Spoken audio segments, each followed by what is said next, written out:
తాకట్లో ఉన్న బంగారాన్ని విడిపించి ఆ రోజున మార్కెట్ ధర కట్టి మిగిలిన డబ్బును మీకు అందిస్తుంది కొమ్మూరి గోల్డ్. గణేశాయ నమః, గాయత్రీదేవి నమః, మహాసరస్వతి నమః, మాతాపితృభ్యో నమః. ముందుగా ప్రేక్షక వీక్షణ మహాశీలందరికీ కూడా శ్రీ పరాభవనామ సంవత్సర ఉగాది శుభాకాంక్షలు. ఈ సంవత్సరం ద్వాదశ రాశుల వారికి కూడా సకలైశ్వర్య భోగభాగ్యాలు కలగాలి అని, సమస్త కోరికలు తెరవాలి అని, సకలగా శుభాలు జరగాలి అని మనస్ఫూర్తిగా అమ్మవారిని ప్రార్థన చేసుకుంటూ ఇప్పుడు మనం ద్వాదశ రాశుల వారికి కూడా ఈ ఉగాది తర్వాత ఏ రకంగా ఉండబోతుందో తెలుసుకునే ప్రయత్నం చేద్దాం. అయితే నేను ఉగాది ఫలితాలు, రాశి ఫలాలు చెప్పే ముందర ముఖ్యంగా ప్రేక్షకులకి చిన్న గమనికగా చెప్పదగింది ఏమిటంటే కనుక, ఈ ఉగాది ఫలితాల్లో ఆదాయ వ్యయాల గురించి, రాజపూజ్య అవమానాల గురించి చెబుతూ ఉన్నప్పుడు సమయంలో చాలామందికి అనేక రకాల అనుమానాలు వస్తుంటాయి. కాబట్టి వాటి గురించి ముందుగా చెప్పిన తర్వాత నేను ఫలితాలు చెప్పే ప్రయత్నం చేస్తాను, కాబట్టి శ్రద్ధగా వినండి. అయితే ఇందులో ఏంటంటే ముఖ్యంగా ఆదాయం 6, వ్యయం 12 అన్నాం అనుకోండి, చాలామంది ఏంటంటే భయపడిపోతూ ఉంటారు. ఏమన్నా గురువుగారు, ₹6 సంపాదించి ₹12 ఖర్చు పెట్టేస్తామా, లేకపోతే ₹6 సంపాదించి ₹12 ఎలా ఖర్చు పెట్టగలవండి అని కొంతమందికి అనుమానం వస్తుంది. అంటే ₹6 సంపాదించిన మిగతా ఇంకొక ₹6 దాచుకున్నవి ఇవ్వచ్చు, లేకపోతే అప్పు తెచ్చైనా సరే ఖర్చు పెడతామని అర్థం. అంటే ₹12 ఖర్చు పెట్టేస్తావు సంపాదించి దానికన్నా. అది ఇల్లు కట్టడమో, వ్యాపారం పెట్టడమో, లేదా ఇంట్లో శుభకార్యాలు చేయడము, ఇలాగేదో పెద్ద పెద్ద ఇన్వెస్ట్మెంట్ చేస్తారని అర్థం చేసుకోవాలి. అలాగే రాజపూజ్యం 4, అవమానం 8 అన్నాం అనుకోండి, గురువుగారు నలుగురేమో మెచ్చుకుంటారు, 8 మంది తిడతారని అని కాదు. అంటే దాని అర్థం తిట్టడం కాదు. అంటే ఒక నలుగురు మీరు ఎదుగుతుంటే సంతోషించే వాళ్ళు ఉంటే, 8 మీరు ఎదుగుతుంటే ఓరవలేని వారు, శత్రువులు లేదా నరదిష్టి నరఘోష ఎక్కువగా ఉంటుందని అర్థం చేసుకోవాలి. కాబట్టి ఈ రకంగా ద్వాదశ రాశుల వారు కూడా ఈ విషయాన్ని ముందుగా అర్థం చేసుకోవాల్సిందిగా తెలియజేస్తూ ఇప్పుడు మనం ముఖ్యమైనటువంటి ద్వాదశ రాశుల వారి యొక్క సంవత్సర ఫలితాలు ఎలా ఉన్నాయో తెలుసుకునే ప్రయత్నం చేద్దాం. ఇక ధనుసు రాశి వారికి సంబంధించినటువంటి ఈ యొక్క పరాభవనామ సంవత్సరం ఉగాది ఫలితాలు ఎలా ఉన్నాయో చూద్దాం. అయితే ఎవరెవరి ధనుసు రాశిలోకి వస్తారయ్యా అన్నట్లయితే కనుక, మూలా నక్షత్రం 1, 2, 3, 4 పాదాల వారు, పూర్వాషాఢ నక్షత్రం 1, 2, 3, 4 పాదాల వారు, ఉత్తరాషాఢ నక్షత్రం 1వ పాదం వారు కూడా ఈ ధనుసు రాశిలోకి వస్తారు. కాబట్టి ధనుసు రాశిని చూసుకోండి. ఇక పేరుని బట్టి చూసుకునేటటువంటి వారు, మీ పేరులో మొట్టమొదటి అక్షరం కనుక ఏ, యో, బా, బి, బూ, ధ, బా, డ, బే ఈ అక్షరాలతో మీ పేరు ప్రారంభమైతే మీ అందరిది కూడా ధనుసు రాశి అవుతుంది. కాబట్టి ధనుసు రాశిని చూసుకోండి. ఈ సంవత్సరం మీకు ఆదాయం 14గా కనపడుతోంది, వ్యయం 11గా కనపడుతుంది. కాబట్టి కొంచెం జాగ్రత్తగా వ్యవహారం చేయాలి. ఎందుకంటే ఖర్చు అయితే ఆదాయం బాగానే ఉన్నా కూడా ఖర్చు కూడా సమాంతరంగా కనపడుతోంది. కాబట్టి వృధా ఖర్చులు, వృధా ప్రయాణాలు, అనవసరమైన పెట్టుబడులు, దుబారా ఖర్చులు, ఇలాగే లోన్లు లేదా ఎక్కువగా ఆర్థికపరమైనటువంటి తప్పులు చేయడం మంచిది కాదు. ఈ సంవత్సరం ఏది కొనినా, ఏది అమ్మినా జాగ్రత్త తీసుకోండి. క్రయ విక్రయాలు జరిపేటప్పుడు ఎక్కువ జాగ్రత్త తీసుకోండి. ధన నష్టం బాగా కనపడుతుంది, జాగ్రత్త. ఈ సంవత్సరం రాజపూజ్యం 5గా కనపడుతోంది, అవమానం 6గా కనపడుతోంది. అంటే మిమ్మల్ని మెచ్చుకునేవారు లేదా మీకు స్నేహితులు లేదా మీరంటే ఇష్టపడేవాళ్ళు తక్కువగా ఉన్నారు. మీరంటే ఇష్టం లేనటువంటి వారు లేదా మీరంటే నచ్చనటువంటి వారు, మిమ్మల్ని ఎలాగైనా పాడు చేయాలనుకునే వారు, శత్రువులు పెరుగుతున్నారు. కాబట్టి చాలా జాగ్రత్తగా ఉండవలసిన అవసరం కనపడుతుంది. ఈ సంవత్సరం ప్రతి వ్యక్తిని కూడా గౌరవించండి, ప్రతి వ్యక్తితోటి జాగ్రత్తగా మాట్లాడండి. కుటుంబంలో కానీ, వ్యాపారాలు చేసే చోట, ఉద్యోగాలు చేసే చోట ఎవరితోటి గొడవలు పెట్టుకోకండి. ఆచితూచి మాట్లాడండి. ప్రేమించిన వ్యక్తులతోటి జాగ్రత్త, భార్యాభర్తలు జాగ్రత్త. ఈ సంవత్సరం గోచారం చూసుకున్నట్లయితే కనుక, గురుడు జూన్ 1వ తారీఖు దాకా కూడా సప్తమ స్థానంలో ఉంటాడు. జూన్ 2వ తారీఖు నుంచి అష్టమ స్థానంలోకి ప్రవేశం చేస్తూ ఉన్నాడు. శని చతుర్థ స్థానంలో ఉన్నాడు, ముఖ్యంగా అర్ధాష్టమ శని అవుతున్నాడు. కాబట్టి ఖచ్చితంగా అర్ధాష్టమ శని ప్రభావం కూడా ఎక్కువ ఇబ్బంది పెడుతుంది మిమ్మల్ని.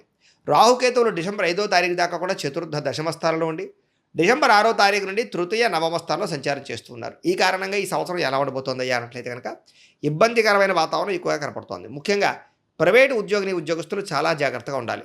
ఉద్యోగాలు పోగొట్టుకోవడం కానీ, ఉద్యోగాల్లో దురుసుగా వ్యవహారం చేయడం కానీ, సమయానికి ఉద్యోగం చేయలేకపోవడం వల్ల కానీ, ఉద్యోగాలు చేసే తప్పిదాల వల్ల కానీ ఉద్యోగాలు పోవడం, ఖాళీగా ఉండిపోవాల్సి రావడం, మళ్ళీ కొత్త ఉద్యోగ ప్రయత్నాలు చేస్తుంటే ఆలస్యంగా రావడం, లేదా ఇంక్రిమెంట్లు, ప్రమోషన్లు తగ్గడం, అనుకున్నంత జీతాలు రాకపోవడం, కష్టానికి ప్రతిఫలం రాకపోవడం లాంటివి కనపడుతున్నాయి. కాబట్టి ప్రైవేటు ఉద్యోగస్తులు ఎక్కువ జాగ్రత్తలు తీసుకోవాలి. ఇక గవర్నమెంట్ ఉద్యోగస్తులు కూడా ఏదో రకమైనటువంటి మానసిక వ్యధ, ఉద్యోగాల్లో విజిలెన్స్ పరమైనటువంటి రైడ్లు జరగడం, లేదా ఉద్యోగాలు కొన్నాళ్ళ పాటు ఇబ్బంది పడడం, అలాగే ప్రమోషన్లు అనుకున్నవి సరిగ్గా రాకపోవడం, లేదా అనవసరమైన ప్రదేశాలకి స్థాన బదిలీలు, లేదా అనవసరమైన ప్రదేశాలకి ట్రాన్స్ఫర్ల వల్ల మానసిక ప్రశాంతత లేకపోవడం, ఉద్యోగాల్లో టెన్షన్లు కనపడతాయి. జాగ్రత్తగా ఉండాలి. ఇక నిరుద్యోగులందరూ కూడా ఉద్యోగ అవకాశాలు మంచివి రాక వచ్చిన దానితోనే సరిపెట్టుకునే పరిస్థితి కనపడుతుంది. జాగ్రత్తగా ఉండాలి. విదేశాల్లో ఉద్యోగాలు చేసేవారికి ఉద్యోగాలు పోవడం కానీ, మళ్ళీ తిరిగి మన స్వదేశం రావడం కానీ, H1B వీసాలు పికప్ అవ్వకపోవడం వల్ల కానీ, వీసా సమస్యలు కానీ, లేదా గ్రీన్ కార్డు సమస్యలు కానీ వేధిస్తూ ఉంటాయి. అక్కడ ఉండే వ్యక్తులు కానీ వాతావరణం కానీ మిమ్మల్ని ఇబ్బంది పెట్టడం, లేదా ఉద్యోగాలు చేసే చోట అనుకూలత లేకపోవడం, ఎదుగుదల లేకపోవడం, పార్ట్ టైం జాబులు పర్మనెంట్ అవ్వకపోవడం, లేదా పార్ట్ టైం జాబుల్లో సరైన ఆదాయం రాకపోవడం వల్ల ఇబ్బందులు కనపడుతున్నాయి కాబట్టి కొత్త జాగ్రత్తలు తీసుకోండి. ఈ సంవత్సరం విద్యార్థులకి చెడు స్నేహితుల వల్ల, చెడు వ్యసనాల వల్ల, కామ పలాపాల వల్ల, ప్రేమ వ్యామోహాల వల్ల చదువు పాడయ్యే అవకాశము, మార్కులు తగ్గే అవకాశం ఉంది కాబట్టి చదువు పట్ల ప్రత్యేక శ్రద్ధ పెట్టాలి. చెడు స్నేహితులకు దూరంగా ఉండాలి, గేమ్స్కి దూరంగా ఉండాలి, పెద్దలు చెప్పిన మాట వినడం, కాలేజీల్లో గురువులను గౌరవించడంతో పాటుగా మంచి విద్యార్థులతో స్నేహం చేయండి, వ్యసనాలు తగ్గించుకోండి, చదువు పట్ల ఆసక్తి పెంచుకోండి. మీకు ఈ సంవత్సరం విజయం కనపడుతుంది. వ్యాపారస్తులకి ఈ సంవత్సరం మొండి బకాయిలు ఎక్కువైపోతున్నాయి. ముఖ్యంగా ఏంటంటే లావాదేవీలు సరిగ్గా సాగకపోవడం, అరువులు అప్పులు పెరిగిపోవడం లాంటివి కనపడతాయి. కాబట్టి జాగ్రత్తగా ఉండండి. వ్యాపారాలు చేసే చోట పెద్దగా శ్రద్ధ పెట్టకపోవడం కానీ, లేదా తోటి వ్యాపారస్తులు మిమ్మల్ని దెబ్బతీయడానికి ప్రయత్నం చేయడం కానీ, పోటీతత్వంతో వ్యవహారం చేయడం కానీ, వ్యాపార నష్టాలు కానీ కనపడుతున్నాయి. కాబట్టి వ్యాపారాలు చేసే చోట జాగ్రత్త, ఆచితూచి వ్యాపారాలు చేసుకోవాలి. ఈ సంవత్సరం ఎక్కువగా పెట్టుబడులు పెట్టేటప్పుడు జాగ్రత్త, జాగ్రత్తలు తీసుకోండి. ఇక వ్యవసాయదారులకి ఈ సంవత్సరం అంతంత మాత్రమే వ్యవసాయపరమైనటువంటి లాభాలు కనపడుతూ ఉన్నాయి. వ్యవసాయం చేసే చోట ఒడిదుడుకులు బాగా కనపడుతూ ఉన్నాయి, పంట నష్టాలు కనపడుతూ ఉన్నాయి, చీడలు పీడలు, వాతావరణం సహకరించకపోవడము, లేదా పంట వ్యవసాయం అంటే పండినటువంటి పంటకి తగ్గ గిట్టుబాటు ధర రాకపోవడము, ఇవన్నీ కొంచెం ఇబ్బంది పెట్టే అవకాశాలు ఉన్నాయి. కాబట్టి కొంచెం వ్యవసాయం చేసే వాళ్ళందరూ జాగ్రత్త తీసుకోండి. గ్రాఫ్టింగ్ పరమైనటువంటి కూరగాయలు పండించండి. గ్రాఫ్టింగ్ పద్ధతిలో ఆర్గానిక్ పరమైన వ్యవసాయం చేయడం ప్రయత్నం చేయండి. టెక్నాలజీని బాగా ఉపయోగించుకోండి. మీరు పండించినటువంటి పంటకి మీరే మధ్యవర్తిత్వం చేయండి, మీరే బయట అమ్ముకోండి, మీకు లాభాలు ఉంటాయి. కళాకారులకి ఈ సంవత్సరం అనవసరమైనటువంటి వ్యామోహాలు లేదా కొంచెం బయట గాసిప్స్ పెరగడాలు కనపడుతున్నాయి. కాబట్టి జాగ్రత్తగా ఉండాలి వ్యక్తులతోటి.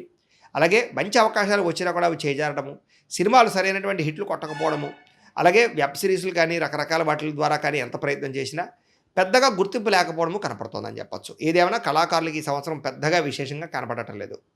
రాజకీయ నాయకులకి ఈ సంవత్సరం పదవీ గండాలు, రాజకీయపరమైన ప్రత్యర్థులు ఇబ్బంది పెట్టడాలు, అలాగే అధికారాలు కోల్పోవడాలు, లేదా ఎలక్షన్స్లో స్వల్ప మెజారిటీతోటి కొంచెం అపజయం పాలయ్యే అవకాశాలు కనపడుతున్నాయి. కాబట్టి రాజకీయ నాయకులు కూడా కొంచెం ఎక్కువగా కృషి చేయాలి. అలాగే ప్రజలతో చాలా జాగ్రత్తగా వ్యవహారం చేయాలి. భార్యాభర్తల మధ్య అనుకోని వివాదాలు కానీ, మాట పట్టింపులు, తగాదాలు, మిస్అండర్స్టాండింగ్లు కనపడుతున్నాయి, అనుమానపు ఆలోచనలు కనపడుతున్నాయి. కాబట్టి భార్యాభర్తలు జాగ్రత్తగా మాట్లాడుకోండి, తప్పులు చేయకండి, కుటుంబంలో వివాదాలు ఎక్కువ ఉన్నాయి, జాగ్రత్తగా ఉండాలి. ఈ సంవత్సరం ప్రేమికుల మధ్య కూడా అనుకోని చిక్కులు, చికాకులు, మెంటల్ టెన్షన్లు, ప్రేమించిన వ్యక్తులతో దూరం అవ్వడాలు, గొడవలు కనపడుతున్నాయి. కాబట్టి ప్రేమ వ్యవహారాలు, కామపరమైన కోరికల విషయంలో జాగ్రత్త తీసుకోండి. అలాగే ఇంట్లో మీ ప్రేమ విషయం చెప్పినప్పుడు కూడా పెద్దగా అంగీకరించకపోవడం కానీ, ఇబ్బందులు కానీ కనపడుతున్నాయి. కాబట్టి కొంచెం ఆచితూచి వ్యవహరించండి. లేదా వివాహం విషయంలో జాప్యం కనపడుతుంది, జాగ్రత్త. విడిపోయిన ప్రేమికుల విషయంలో మళ్ళీ తిరిగి కలవడానికి అయితే అవకాశాలు ఉన్నాయి. అస్తమాటు బ్రేకప్స్ జరిగే అవకాశాలు, అపార్థాలు కనపడతాయి, జాగ్రత్త. ఈ సంవత్సరం వివాహం ప్రయత్నం చేసేవాళ్ళు కొంచెం జాగ్రత్త తీసుకోండి. ఎందుకంటే జాతకంలో బలం లేకపోతే ఈ సంవత్సరం వివాహాలు ఆలస్యం అయిపోతూ ఉంటాయి. వివాహానికనే కాదు, ఉద్యోగానికి, సంతానానికి, లేదా ఆర్థిక ఇబ్బందులకి, వ్యాపారాలకు అన్నిటికీ కూడా పర్సనల్ జాతకం కూడా చాలా ముఖ్యం. అందుకనే మీరు ఏం చేస్తారంటే మాకు డేట్ ఆఫ్ బర్త్ లేదు పంపండి. పంపితే మేము మీ జాతకం ఎలా ఉందో చూస్తాం. అంటే లగ్నం ఎలా ఉంది, లగ్నాన్ని బట్టి ఏ గ్రహాలు ఎక్కడ ఉన్నాయి, ఏ దశలు నడుస్తున్నాయో చూసి అవసరమైతే వాటికి ఏదైనా దోషాలంటే పరిహారాలు కూడా చేయించడం చేస్తూ ఉంటాం. తద్వారా ఏమవుతుంటే మీకు జాతకంలో ఉండే దోషాలు తొలగడం వల్ల మీకు ఈ సంవత్సరం ఏ పనైనా దిగ్విజయం అవుతుంది. అది వివాహం అవ్వచ్చు, సంతానం అవ్వచ్చు, ఉద్యోగం అవ్వచ్చు, ఏదైనా సరే. అందుకని ప్రతి ఒక్కరు ఖచ్చితంగా మమ్మల్ని సంప్రదించండి, మేము జాతకం చూస్తామని తెలియజేస్తూ, ఏదేమైనా కూడా ఈ సంవత్సరం వివాహ ప్రయత్నాలు చేసేవారు 1కి 10 సార్లు జాతకాలు చూపించుకోండి. ఎందుకంటే తప్పుడు వ్యక్తులు వివాహం చేసుకోవడం వల్ల, కంగారుగా పెళ్లిళ్ళు చేసుకోవడం వల్ల మోనాల ముచ్చట అవుతుంది. కాబట్టి వివాహం విషయంలో జాగ్రత్త. ఏదైనా వివాహ అవకాశాలు మాత్రం వస్తాయి ఈ సంవత్సరం. ఇక సంతానం కోసం ప్రయత్నం చేసి వారు జాగ్రత్త. ఐవీఎఫ్ ట్రీట్మెంట్ చేసుకునే వాళ్ళకి మిస్క్యారేజ్ అయ్యే అవకాశాలు ఉన్నాయి. అలాగే మెడిసిన్ వాడి జాగ్రత్త. న్యాచురల్గా సంతానం కోసం ప్రయత్నం చేసేవారు కూడా కొంచెం ఆపరేషన్ అవకాశాలు కనపడుతున్నాయి నార్మల్ పురుల కన్నా. జాగ్రత్తలు తీసుకోండి, హెల్త్ కేర్ తీసుకోండి. ఇక విదేశాలు వెళ్ళాలనుకునే వారికి ఈ సంవత్సరం గడ్డుకాలంగా కనపడుతోంది. వీసాలు రిజెక్ట్ అవ్వడం కానీ, విదేశీయాన అవకాశాలు స్వల్పంగా ఇబ్బంది పెట్టడం కానీ జరుగుతుంది. కాబట్టి జాగ్రత్తలు తీసుకోండి. ఈ సంవత్సరం విదేశాలు వెళ్ళకుండా ఉండడం మంచిదని కూడా చెప్పచ్చు. వెళ్ళినా కూడా అక్కడ ఇబ్బందులు తలెత్తే అవకాశాలు, అనుకోని పరిస్థితులు కనపడుతున్నాయి. ఇక కొత్తగా ఇల్లు కొనాలనుకున్న మాత్రం కొనచ్చు, కట్టచ్చు. కాకపోతే విపరీతంగా ఖర్చులు కనపడుతున్నాయి. కాబట్టి ఖర్చులు అదుపులో పెట్టుకోండి, ఆచితూచి వ్యవహరించండి. పెద్దగా భారీగా లోన్లు చేసేసి లేదా భారీగా రుణాలు చేసేసి పెట్టేటటువంటి గృహాల వల్ల ఇబ్బందులు ఉన్నాయి. కాబట్టి ఆచితూచి వ్యవహారం చేయండి. ఈ సంవత్సరం భూయోగం కనపడుతోంది. పెద్దల నుంచి సంక్రమించి భూములు సంక్రమిస్తాయి. భూములు క్రయ విక్రయాలు జరపచ్చు. భూముల మీద పెట్టుబడులు పెట్టచ్చు. లాభాలు అయితే కనపడుతున్నాయి. అలాగే పెట్టుబడుల విషయంలో జాగ్రత్త. ఈసారి షేర్లోని ట్రేడింగ్లో ఈ సంవత్సరం పెట్టుబడులు పెట్టకండి. ముఖ్యంగా ఫిక్స్డ్ డిపాజిట్లు వేసుకోండి, లేదా బంగారం యందు, వెండి యందు, లేకపోతే భూముల యందు పెట్టుబడులు మాత్రం పెట్టుకోవచ్చు, తప్పేమీ లేదు. కాకపోతే పాలసీలు కానీ హెల్త్ ఇన్సూరెన్స్లు కానీ కట్టుకోవడం కూడా మంచిదని చెప్పొచ్చు. ఇక ఎవరికి డబ్బులు ఇవ్వకండి, తప్పుడు ప్రదేశాలు ఇన్వెస్ట్మెంట్లు చేయకండి, జోద ప్రక్రియలకు దూరంగా ఉండండి. ఈ సంవత్సరం కోర్టు వివాదాలు కానీ పోలీస్ కేసులు కానీ ఇబ్బంది పెడతాయి కాబట్టి వాటికి దూరంగా ఉండాలి. గతంలో ఉన్న కోర్టు వివాదాలు కొలికి రాకపోవడం, లేదా వాయిదాలు పడే పరిస్థితి కనపడుతోంది, లేదా అనుకూలమైనటువంటి తీర్పులు లేక ఇబ్బంది కనపడుతోంది. ఈ సంవత్సరం ఆరోగ్య విషయంలో చాలా ఇబ్బందులు కనపడుతున్నాయి. శస్త్రచికిత్స అవకాశాలు ఉన్నాయి, వాహన ప్రమాదాలు ఉన్నాయి. జాగ్రత్తగా ఉండాలి. బయట ఫుడ్లు మానేయండి, ఇంట్లోనే తినండి, మంచి ఆహారం తినండి, ఆయిల్ ఫుడ్లు తగ్గించండి, ఉప్పు అలాగే పంచదారని తగ్గించుకునే ప్రయత్నం చేయండి. అలాగే రాత్రి తొందరగా తినడానికి ప్రయత్నం చేయండి, నిద్ర మీద ఎక్కువ కాన్సన్ట్రేషన్ చేయండి, రాత్రి ఫోన్లు చూడకండి. అలాగే గ్యాస్ట్రిక్ ట్రబుల్స్ ఉన్నాయి కాబట్టి సమయానికి భోజనం చేయండి, వ్యాయామం చేయండి, పౌష్టికాహారం తినండి. తద్వారా మ్యాక్సిమం ఈ సంవత్సరం ముఖ్యంగా ఆరోగ్యపరంగా ఉండే ప్రమాదాలను తప్పించుకోగలుగుతారు. ఈసారి అప్పుల బాధ నుంచి ఈ సంవత్సరం అంతా కూడా ఇబ్బంది పడే పరిస్థితి కనపడుతుంది కాబట్టి రుణాలు ఎక్కువగా చేయకండి. అత్యవసరమైతే రుణాలు చేయండి తప్ప అనవసరమైన రుణాలు చేయడం వల్ల ఇబ్బందులు కనపడుతున్నాయి, జాగ్రత్త. అలాగే వాహనాన్ని నడిపేటప్పుడు జాగ్రత్త, వాహన ప్రమాదాలు కనపడుతూ ఉన్నాయి. అలాగే వాహనాలు కొనేటప్పుడు కూడా జాగ్రత్త. తక్కువ ఖరీదు వస్తువులు ఎక్కువ ఖరీదు కొనుగోలు చేసే అవకాశాలు ఉన్నాయి. అలాగే ఏదో లోన్లు వచ్చేస్తున్నాయి కదా అని ఈఎంఐల ద్వారా, క్రెడిట్ కార్డుల ద్వారా కొనేటటువంటి వాహనాల విషయంలో జాగ్రత్త తీసుకోండి. ఈ సంవత్సరం దూర ప్రయాణాలు, విందు వినోదాలు, విహారయాత్రలు చేయడానికి మాత్రం సంతోషంగా చేయగలుగుతారు. కొత్త వ్యక్తుల పరిచయం, కొత్త వ్యాపార అవకాశాలు వస్తాయి. అలాగే ఈ సంవత్సరం స్త్రీ పురుష వ్యామోహాలు, కోరికలు బాగా ఉన్నాయి కాబట్టి కోరికలు అదుపులో పెట్టుకునే ప్రయత్నం చేయండి. పరపురుష పరస్త్రీ వ్యామోహాలు బాగా కనపడుతున్నాయి. స్త్రీలకి ఈ సంవత్సరం నిందారోపణలు, ఇరుగు పొరుగు వారితో సమస్యలు, కుటుంబ వివాదాలు, మానసిక అశాంతి కనపడుతుంది, అనారోగ్య సమస్యలు, అలాగే శారీరక అందం తగ్గడం కనపడుతుందని చెప్పొచ్చు. కుటుంబంలో ఏదో తెలియనటువంటి అసంతృప్తి, భార్యాభర్తల మధ్య తగాదాలు, పిల్లల సమస్యల వల్ల నిద్ర పట్టకపోవడం కనపడుతుంది. తత్తు జాగ్రత్తలు తీసుకోండి. ఉద్యోగాలు చేసే చోట, వ్యాపారాలు చేసే చోట ప్రత్యర్థులు లేదా మిమ్మల్ని ఇబ్బంది పెట్టేవారు ఉంటారు, జాగ్రత్త. ఈ సంవత్సరం మీకు అదృష్ట సంఖ్య 3, 8, 9గా కనపడుతుంది. కలిసి వచ్చే వారాలు బుధవారము, శుక్రవారము బాగా కలిసి వస్తున్నాయి. కలిసి వచ్చేటటువంటి రంగు ఆకుపచ్చ రంగు, తెలుపు రంగు మీకు బాగా కలిసి వస్తుంది కాబట్టి వీటిని వినియోగించుకోండి. అయితే ఈ సంవత్సరం మీరు చేసుకోవాల్సినటువంటి జాతక దోష పరిహారాలు ఏమిటయ్యారట్లేదు కనుక రాహువుకి, కేతువుకి, కుజుడికి, శనికి జపతర్పణ హోమాలు చేయించుకోవడము, లక్ష్మీ గణపతి హోమము, మన్యసూక్త హోమము, నవగ్రహ హోమము చేయించుకున్నట్లయితే కనుక ఈ సంవత్సరం అంతా మీకు శుభప్రదంగా ఉంటుంది. అయితే ఈ జపాలు, ఈ హోమాలు చేయించుకోవాలని కుతూహలం మీకు ఉన్నట్లయితే మమ్మల్ని సంప్రదించినట్లయితే మా పీఠంలో ఉండే బ్రాహ్మణుల ద్వారా ఈ జపాలు, హోమాలు చేయించే ప్రయత్నం చేస్తాం. కాబట్టి తప్పకుండా మమ్మల్ని సంప్రదించండి. అలాగే మీరు ఇంట్లో చేసుకోవాల్సినటువంటి పరిహారాలు ఏమిటయ్యానట్లయితే కనుక ప్రతి ఏకాదశి రోజు, ప్రతి పౌర్ణమి రోజు కానీ సత్యనారాయణ స్వామి వ్రతం ఇంట్లో చేసుకోండి. అలాగే సప్త శనివారాల వ్రతం కానీ, సంకష్టహర చతుర్థి వ్రతం కానీ, లేదా 16 సోమవారాల వ్రతం కానీ ఇంట్లో చేసుకోవడం వల్ల మీకు ఈ సంవత్సరం అంతా కూడా గ్రహ దోషాలు తొలగడమే కాదు, దేవతానుకూలత, భగవతానుకూలత కలిగి ఈ సంవత్సరం అంతా కూడా మీకు శుభప్రదంగా ఉంటుంది అని తెలియజేస్తూ, ప్రేక్షకులకి ముఖ్యంగా మనకి ఏమిటయ్యానట్లయితే కనుక ఇప్పటిదాకా మేము చెప్పినటువంటి ఈ ఫలితాలన్నీ కూడా గోచార ఫలితాలు. అంటే ఈ రాశిలో ఉండేటటువంటి కోటాను కోట్ల మంది అందరికీ వర్తిస్తాయి. కాబట్టి ఆ రకంగా వినే ప్రయత్నాన్ని చేయండి.